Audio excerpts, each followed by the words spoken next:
네, 여러분 잘 따라오고 계신가요? 노인복지론 5주차 강의 2교시 들어왔습니다.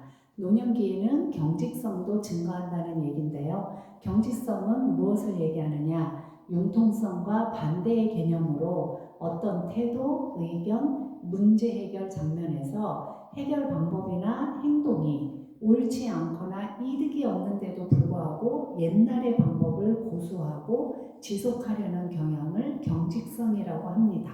우리가 더 쉽게 얘기하면 고집이 여기에 들어간다고 보시면 되겠습니다. 이 경직성은 나이의 노화와 함께 증가하는 경향이 있는데요. 이 노인들이 고집이 센 데는 그만한 원인이 있는 거죠. 첫째, 자신감이 떨어져서입니다. 자신감이 떨어졌으니 옛날에 내가 성공했던 방법을 쓰고 싶어 하는 거죠. 두 번째, 완전과 정확성에 대한 기대감의 증가입니다. 내가 정확히 아는 것만 하려고 하니 내 주장을 말할 수밖에 없는 거죠. 세 번째, 체면을 중시하는 경향. 이 세 가지 때문에 노년기 때 경직성이 증가하는데요. 하나의 예를 들어드리겠습니다. 제가 대전에서 가장 오래된 노인 요양원에 실습 지도를 하러 갔습니다. 갔더니 우리 제자가 거기에서 몇 명 제자가 거기서 근무하고 있는데요. 제자가 저를 만나면서 아주 반갑게 인사를 하면서 손에는 큰 사탕 봉지가 들려 있었어요. 교수님, 이 사탕이 뭐냐면요. 그 노인 요양원에 살고 계신 할아버지가 돈을 주면서 내일 출근할 때 그 역전 시장에 있는 알사탕을 포도 알사탕을 사오라고 했는데 역전 시장에 가서 한일상해에 가서 사오라고 그랬대요. 한일상해에서 파는 포도 알사탕을 사오라고 했는데 그 알사탕이 편의점에도 있기 때문에 요양원에 들어오면서 편의점에 들려서 알사탕을 사왔대요. 그랬더니 역전시장 한일상의 봉지에 들어있지 않아서 이거 아니라고 다시 사오라고 했다는 거예요. 이게 바로 경직성입니다. 이런 노인들은 이제 아주 자기 주장이 세고 고집이 세기 때문에 역전시장에 한일상에서 사던 편의점에서 사던 똑같은 알사탕이면 되는데 그렇게 받아들이질 않는다는 거예요. 이게 이제 노인들은 경직성이 이렇게 그만큼 세진다는 거죠. 그래서 자기 주장, 이거 꺾으려고 하면 싸움이 일어나기 때문에 그냥 인정하시면 돼요. 그래서 이 많은 노인들이 이제 경직성이 노년기 때 나타나는데 문화적, 경험적 요인에 의해서도 영향을 크게 받는다 그랬습니다. 그래서 경직성이 유난히 좀 높은 분이 누군가 찾아보니까 자수성가한 할아버지가 경직성이 가장 크다라고 보시면 돼요. 그 이유는 내 뜻대로, 내 의견대로 살아왔는데 성공했잖아요. 자수성가하셨잖아요. 그러니까 남의 말 듣지 않습니다. 내 생각이 최고고 내 고집대로 살아왔을 때 성공할 수 있다라고 믿는 그 믿음이 아주 강한 분이라 그런 분 대화하기도 힘들고요. 고집 꺾는 거 쉽지 않습니다. 꺾으려 하지 마시고 오히려 인정하시면 돼요. 혹시 여러분 할아버지 중에도 아니면 여러분이 그동안 만나왔던 노인 중에서 경직성이 매우 큰 분 있을 겁니다. 떠오르는 어르신 있으신가요? 다음은 성역할 지각의 변화입니다. 이 성역할이라고 하는 것을 먼저 좀 설명을 하겠는데요. 어느 사회건 간에 남성들에게는 남성성을 우리는 요구하고 여성에게는 여성성을 요구하는 문화가 있습니다. 특히 우리가 어린아이가 성인으로 자라면서 사회화 과정을 거치는데 이때 이제 여자아이는 여자처럼 키우고 싶어 하기 때문에 사회화 과정에서 여자는 이래야 돼. 여자는 레이스 달린 옷도 입고 머리에 예쁜 핀도 꽂고 머리도 길러주고 그리고 이제 우리 남자애를 키우는 엄마들은 남성성을 갖게 하기 위해서 남자는 씩씩해야 돼. 울지 않아야 돼. 자기 주장이 있어야 돼. 리더십이 있어야 돼. 이렇게 이제 사회화 시키고 있습니다. 그래서 그런지 어느 사회건 간에 남성성 하면은 떠오르는 이미지가 자율성을 추구하고 경쟁심을 갖게 하고 통제하려는 노력을 심어주고 공격성도 있고 자기 주장을 좀 할 줄 알아야만 리더가 된다라고 우리가 생각을 하고 있는 반면에 여성성이다라고 할 때는 사람에 대해서 친밀성이 있고 그리고 수동적이고 남자가 앞에서 이끌면 따라가는 수동적, 그 다음에 의존, 누군가에게 의존. 그래서 우리 여자들은 어려서는 아버지에게 의존하고 결혼해서는 남편에게 의존하고 나이가 들어서는 아들에게 의존하는 존재다. 이렇게 이제 많은 사람들이 생각을 하고 있어요. 그래서 이 여성 하면은 의존성을 우리가 이제 떠올리게 되는데 사람이 평등해지려면 젊은 여러분들은 의존하면 안 돼요. 이 의존은 위험하거든요. 그래서 사람은 평등하기 때문에 아무리 여성이라 하더라도 의존성보다는 평등하려고 노력을 하시는 게 좋죠.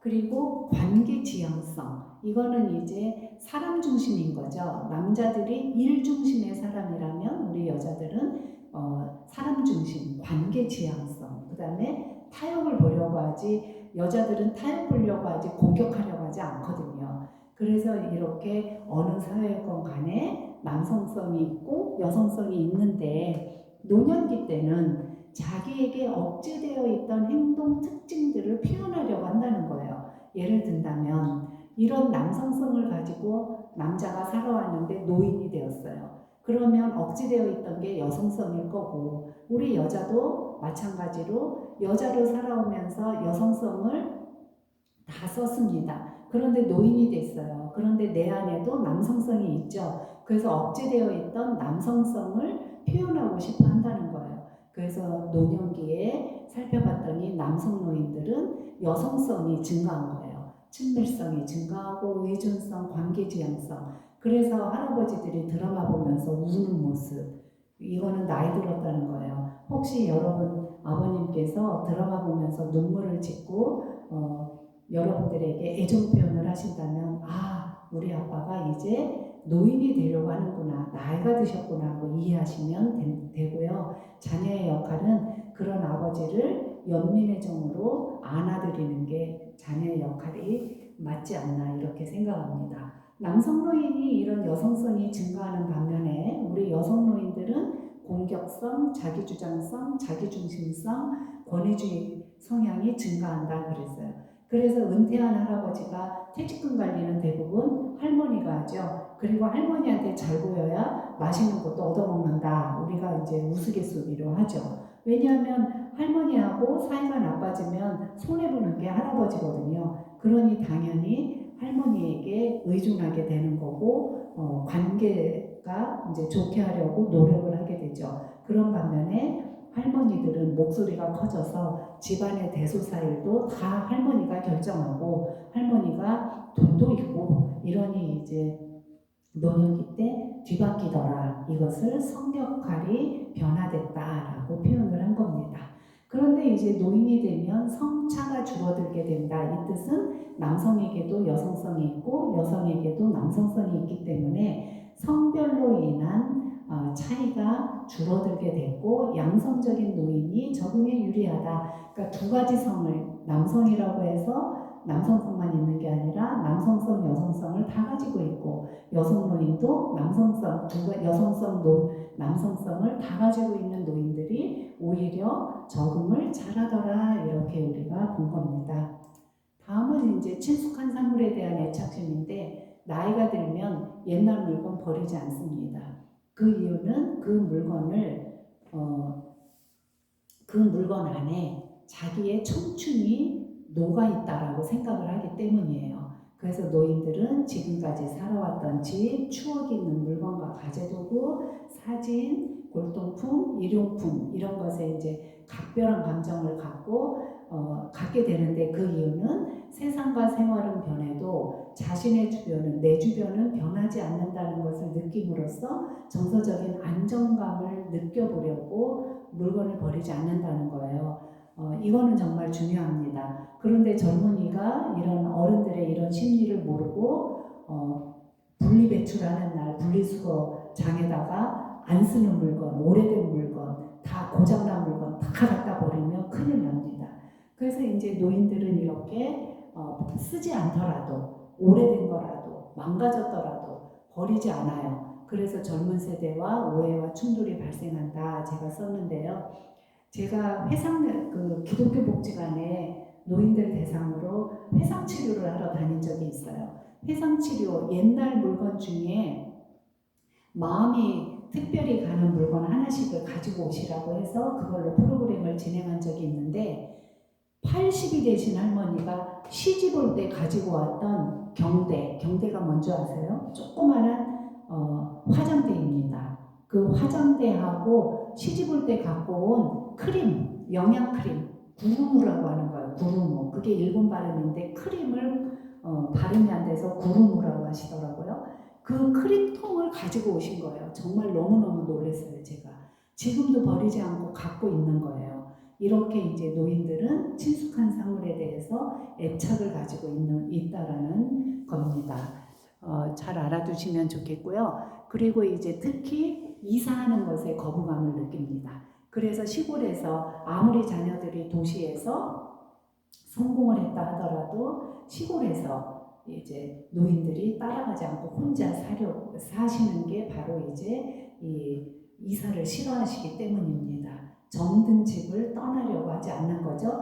그래서 통계에 의하면 45세 이후의 이사는 백해무익하다 그래요. 이사하고 나면 이제 정든 집을 떠나는 것도 그렇지만 친구관계도 해체되기 때문에 노인은 여러 가지 이유로 이사를 좋아하지 않습니다. 다음은 뭔가 남기려고 하는 마음인데요. 유산을 남기려는 마음. 노년기에는 자신의 자취를 남기고 싶어 합니다. 그래서 이제 손주를 특히 사랑하는 이유도 유산이라고 생각을 하시는 거죠. 저 녀석 몸속에 흐르는 피가 내 피가 저기에 있는 거예요. 그래서 자녀를 아주 사랑스럽게 생각을 하고 유산이라고 생각을 합니다. 그리고 문학이나 예술작품, 기술, 토지, 지식, 보석 이런 것들을 이제 남기고 싶어 합니다. 이 남기고 싶어 하는 심리를 이용해서 노인복지관에서 자서전 쓰기 프로그램이 있어요. 이 자서전을 노인이 스스로 쓰는 게 아니고요. 우리 중고등학교 아니면 대학생들 자원봉사자가 노인들이 그동안 살아온 인생을 녹음을 해가지고 그걸로 이제 써드리는 겁니다. 그래서 자서전을 책으로 만들어서 이제 그 발표회도 하고 아니면 주변 사람들 초대해서 책자로 나온 당신의 자서전을 선물로 주기도 합니다. 그런 걸 굉장히 좋아하세요. 그리고 이제 다 아시는 것처럼 충남대학교 정심화홀은 정심화라고 하는 이게 할머니가 김밥 팔아서 모은 돈으로 충남대학교에 기부를 했습니다. 그래서 홀 이름을 할머니 이름을 따서 정심화홀이다. 그리고 평성 청소년 수련원도 평송이라고 하는 홀을 가진 할아버지가 청소년을 위해서 써달라 해가지고 전 재산을 기부해서 지어진 건물이 청소년 수련원입니다. 여러분의 일자리죠. 이렇게 노년기가 되면 뭔가 남기고 싶어하는 심리가 있다라는 것을 말하는 겁니다. 다음은 이제 의존성이 증가하는데 우리가 앞서 읽으실 때 의존성 살짝 말씀을 드렸습니다. 특히 우리나라는 나라가 책임져 주지 않기 때문에 공적 구조가 미흡한 우리나라에서는 배우자나 자녀에게 의존하는 의존도가 매우 높아집니다. 특히 노년기의 신체적, 경제적 능력의 쇠퇴로 의존성이 증가할 수밖에 없는데 대부분 배우자나 자녀에게 의존을 하는데요. 의존도 이제 종류가 있죠. 경제적 의존, 신체적 의존, 정서적 의존이 있는데 경제적 의존은 돈이 필요할 때 누구에게 손 벌립니까? 장남에게 손 벌리죠. 신체적 의존, 내가 몸이 병이 들어서 ADL이 내 마음대로 되지 않아요. 이때는 이제 배우자가 살아있다면 배우자에게 의존을 하고 배우자마저 하늘나라 가고 없다 그러면 대부분 신체적 의존은 맏며느리에게 의존을 합니다. 간혹 사람들이 딸에게 하지 않냐 하고 물어보는 사람도 있어요. 그런데 맏며느리와 딸은 좀 다릅니다. 맏며느리는 노인의 의존성을 신체적 의존을 끝까지 책임지는 책임감이 있기 때문에 맏며느리가 주로 하는 거고 딸은 사랑하는 마음은 기특하나 딸은 뒤돌아서면 남의 집에 또 며느리 역할을 해야 돼서 끝까지 책임지는 사람은 맏며느리라고 합니다. 그리고 이제 내가 외롭거나 심리적으로 누군가에게 하소연을 좀 하고 싶다 이럴 때는 막내딸에게 의존합니다. 그래서 여러분 중에 막내딸이 있으시면 멀리 시집 가시면 안 돼요. 엄마 근처에서 엄마가 전화하면 언제든 달려갈 수 있는 이런 근거리에서 여러분들이 살아가셔야 여러분 부모님이 좋아하십니다. 특히 엄마가 좋아하죠. 그런데 이 일방적인 의존은 가족 갈등의 원인으로 작용한다 그랬어요. 일방적 의존, 특히 경제적 의존, 신체적 의존을 말하는 거죠. 돈 필요할 때마다 장남에게 손 벌리면 일방적 의존이죠. 돈을 장남에게 용돈을 받는다면 거기에 걸맞게 집안일을 돕는다든지 손자녀 양육하는데 도움을 준다든지 이렇게 일방적인 의존이 아니라 상호 의존은 건강하지만 일방적 의존은 가족 갈등의 원인이다. 다음은 이제 과거에 대한 회상의 증가입니다. 쉽게 얘기하면 옛날 얘기 많이 하시죠? 노인들이 옛날 이야기를 많이 하는 이유는 노년기에는 지나온 과거를 회상하고 그 회상을 통해서 마음의 안락과 만족을 느낍니다. 그래서 이제 옛날 얘기를 많이 하면서 편안해 하시는데요.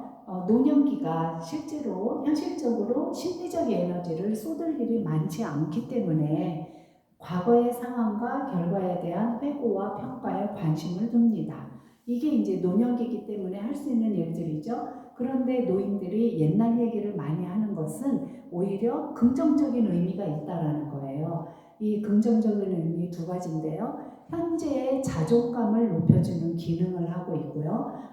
또 하나는 그래 생각해보니 나는 의미 있는 한평생을 잘 살았다 이렇게 생각하는 노인이 있다는 거예요. 그래서 자아통합감을 주기 때문에 그러니까 자존감을 높여주고 자아통합감을 주기 때문에 이 노년기 때 옛날 얘기하는 회상은 오히려 긍정적 의미가 있다. 이런 노인들은 우울증 치료받지 않을 거예요. 우울증 약 안 먹을 것 같습니다.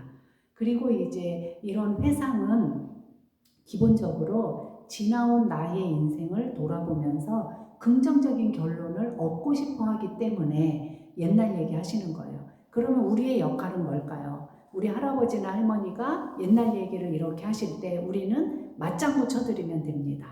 아, 할머니 그때 그렇게 전쟁 중에서도 그렇게 가족을 위해서 고생을 하셨어요. 정말 감사합니다. 정말 고생 많이 하셨네요. 아, 정말 할머니 대단하세요. 이런 식으로 맞장구를 쳐드리면 굉장히 좋아하십니다. 그래서 우리가 노년기에 노인들이 옛날 얘기를 하는 것은 긍정적인 내 인생에 대해서 긍정적인 결론을 얻고 싶어하는 심리 때문에 하는 거기 때문에 여러분들의 역할은 인정해 드리는 겁니다. 여러분들 하실 수 있으시죠? 자기 유용감 및 자존감의 욕구입니다. 노인들은 친구나 자녀들과 정서적이고 감정적인 유대관계 가지기를 원하고 건강하고 더 오래 살기를 원하고 자신들의 존재 가치를 인정받고 싶어합니다. 그래서 나는 몸도 아프고 퇴직해서 월급 받는 데도 없지만 아직은 누군가에게 필요한 존재라는 사실을 확인받고 싶어합니다. 그래서 이 집안에 나는 아직도 어른이고 싶어 하는 거예요. 쉽게 얘기하면. 그래서 자녀들이 의논해오고 물어주기를 고대합니다. 그런데 거꾸로 자녀들에게 내가 지금 부담스러운 존재가 되고 있다고 느낄 때 큰 상처를 받아요. 예를 좀 들어드리도록 하겠습니다. 실제로 제가 할머니, 할아버지들한테 다 들은 이야기입니다. 자녀가 아들이 결혼을 하는데 전세로 서울에 전세값이 비싼데도 불구하고 있는 돈 없는 돈 털어가지고 서울에 전세를 마련을 해줬다고 합니다. 그런데 결혼 생활하고 한 2년이 지났는데 아들이 전화로 엄마 저 사업 자금이 필요해서 이사했어요.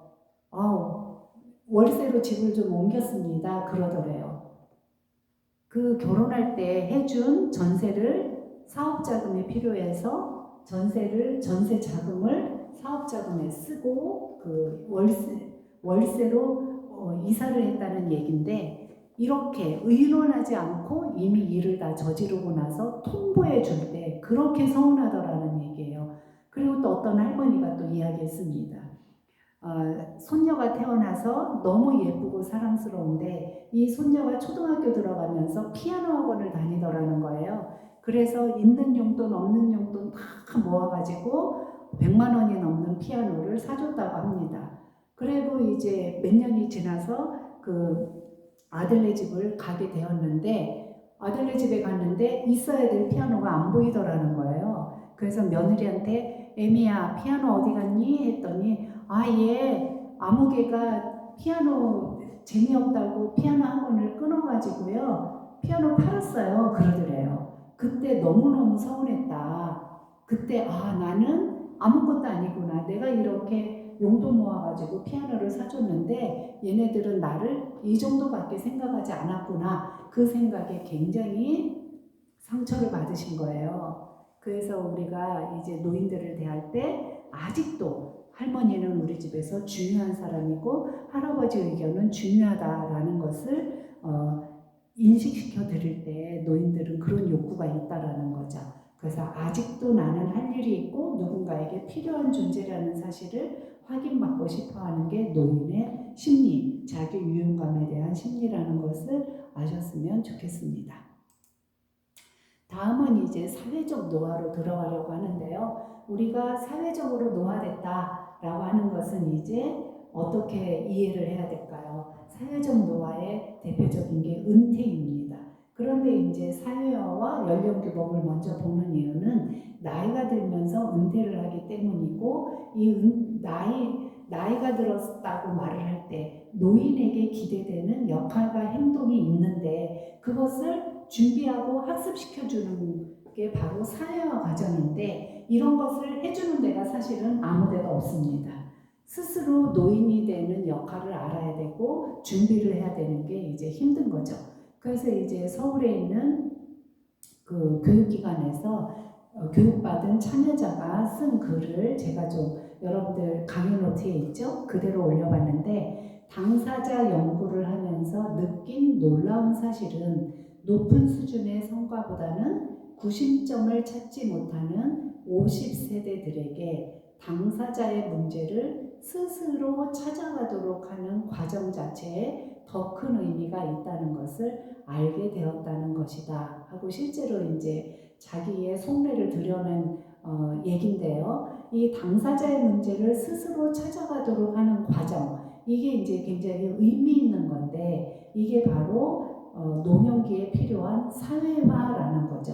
다시 말해서 노인에게 기대되는 역할과 행동을 준비하고 학습해야 되는데 이 사회화 과정을 어디에서도 해주지 않는다는 거죠. 그래서 노년기 때 은퇴하고 나서 노인에게 기대되는 역할과 행동 이것을 스스로 배워나갈 수밖에 없는데 사실은 교육기관이 굉장히 많이 필요합니다.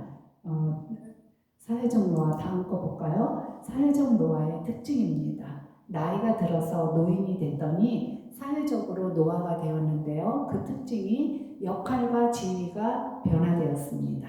이 역할이 상실된 게 있고 역할이 얻어진 게 있고 그리고 역할 수행의 내용이 달라진 게 있습니다.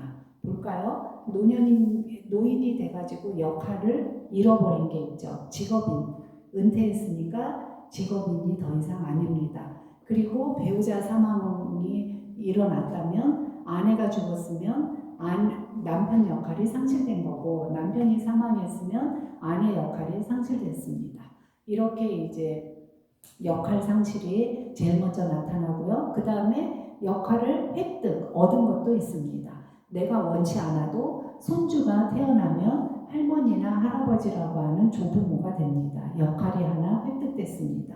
이번에는 역할 수행의 내용과 정도가 달라졌는데 젊었을 때는 주도적으로 내가 결정하고 일을 했다면 다시 말해서 우리 가정을 먹여 살리는 가장의 역할을 했다면 이제는 역할이 조언자나 지지자로 가장의 역할을 했을 때는 내 자녀들이 내 말을 잘 따라줬죠. 그런데 이제 은퇴하고 나서 노인이 되고 나니까 주도적으로 내가 할 수 있는 일은 없고 조언이나 지지해주는 사람으로 그 정도 수준에서 살아갈 수밖에 없더라라는 거죠.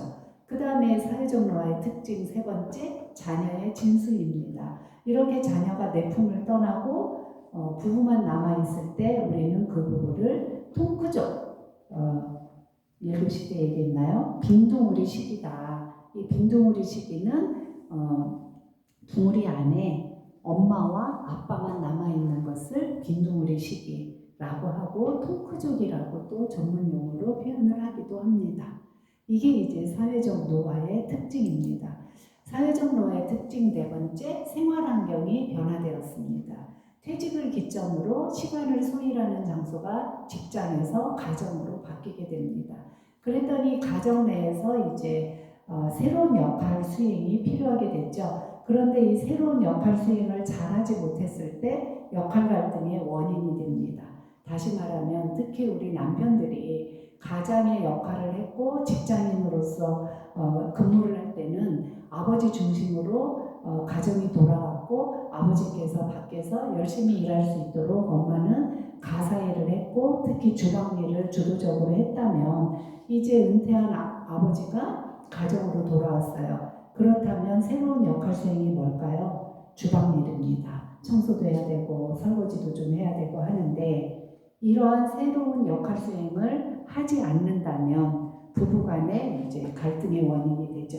그래서 가만히 앉아가지고 신문 갖고 와, 재떨이 갖고 와, 오늘 밥은 왜 안 줘? 이런 식으로 이제 가사일을 돕지 않는다면 부부간에 갈등의 원인이 될 가능성이 높다라는 거죠.